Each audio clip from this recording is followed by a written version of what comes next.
ইসরায়েলকে শিক্ষা দিতে লেজার অস্ত্র নিয়ে এসেছে ইরান। গেল ৪ অক্টোবর শুক্রবার দেশটির কয়েকটি স্থানে সন্ধান মেলে লেজার ডিরেক্টিভ এনার্জি ওয়েপন সিস্টেমের, যা নিমিষেই অকার্যকর এমনকি ধ্বংস করতে পারে লাখো ডলারের ড্রোনকে। অক্টোবরের প্রথম দিন সিরিয়া ও ইরাক পেরিয়ে ইরানে হামলা চালায় ইসরায়েল। এর ৩ দিন পর জনসম্মুখে ভাষণ দেন দেশটির সর্বোচ্চ ধর্মীয় নেতা আয়াতুল্লাহ আলী খামেনি। প্রতিশ্রুতি দেন হামাস কিংবা হিজবুল্লাহর বিরুদ্ধে ইসরায়েলকে জয়লাভ করতে দেবে না ইরান। খামেনির সভাস্থল ও নামাজ পড়ার জায়গার নিরাপত্তায় দেখা যায় বেশ কয়েকটি ডিফেন্সিভ ডিভাইস। এর মধ্যে একটি ডিভাইসকে চীনের তৈরি লেজার কাউন্টার ড্রোন সিস্টেম হিসেবে চিহ্নিত করেছেন বিশেষজ্ঞরা। সভাস্থলে স্থাপন করা লেজার ওয়েপনের ছবি এখন সামাজিক যোগাযোগ মাধ্যমে ভাইরাল।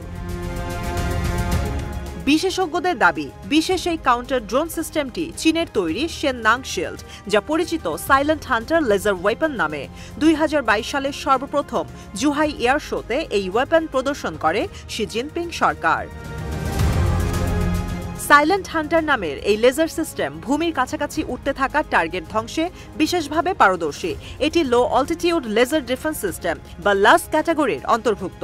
সার্চ, ট্র্যাক ও ডিস্ট্রয় টেকনোলজিতে তৈরি করা হয়েছে সাইলেন্ট হান্টারকে। বিদ্যুতের মাধ্যমে লেজার তৈরি করে এই সিস্টেম, যার পাওয়ার আউটপুট রেঞ্জ ৩০ থেকে ১০০ কিলোওয়াট। সাইলেন্ট হান্টারের বিশেষ ফিচারের মধ্যে অন্যতম এর অপারেশনাল রেঞ্জ। আলোকরশ্মির মাধ্যমে সর্বোচ্চ ৪ কিলোমিটার দূরের বস্তুকে ধ্বংস করতে সক্ষম এই লেজার ওয়েপন ৮০০ মিটার দূরত্বে ১০ মিলিমিটার মোটা স্টিলকেও ভেদ করতে পারে শক্তিশালী এই লেজার। তাই শত্রুর আর্মড টার্গেট সাইলেন্ট হান্টারের সামনে যেন মামুলি টার্গেট। ২০২১ সালে চীনের সঙ্গে ২৫ বছর ব্যাপী কৌশলগত সমঝোতা চুক্তি সই করে ইরান। মূলত তেহরানের সামরিক ও প্রযুক্তিগত সক্ষমতা বাড়াতেই নেওয়া হয় এই উদ্যোগ। চুক্তির আওতায় খামেনি সরকারের প্রতিরক্ষা ব্যবস্থা উন্নয়নে প্রযুক্তি সরবরাহ করে শি জিনপিং প্রশাসন।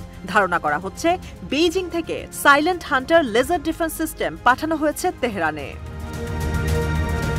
আনম্যান্ড এরিয়াল ভেহিকল বা ইউএভি, রকেট ও মর্টারের মতো লো অল্টিটিউড থ্রেট মোকাবেলায় বিশ্বের বিভিন্ন দেশের সামরিক বাহিনী ঝুঁকছে লেজার ওয়েপনের দিকে। যুক্তরাষ্ট্র ডেভেলপ করছে এই এনার্জি লেজার ওয়েপন সিস্টেম। ইসরায়েলের কাছে রয়েছে আয়রন বিম। একই ধরনের অস্ত্র তৈরির চেষ্টা করছে জার্মানি। তাই আকাশ প্রতিরক্ষা ব্যবস্থায় সাইলেন্ট হান্টার যুক্ত হওয়ায় বৈশ্বিক পরাশক্তিদের চেয়ে এক ধাপ এগিয়ে থাকবে ইরান।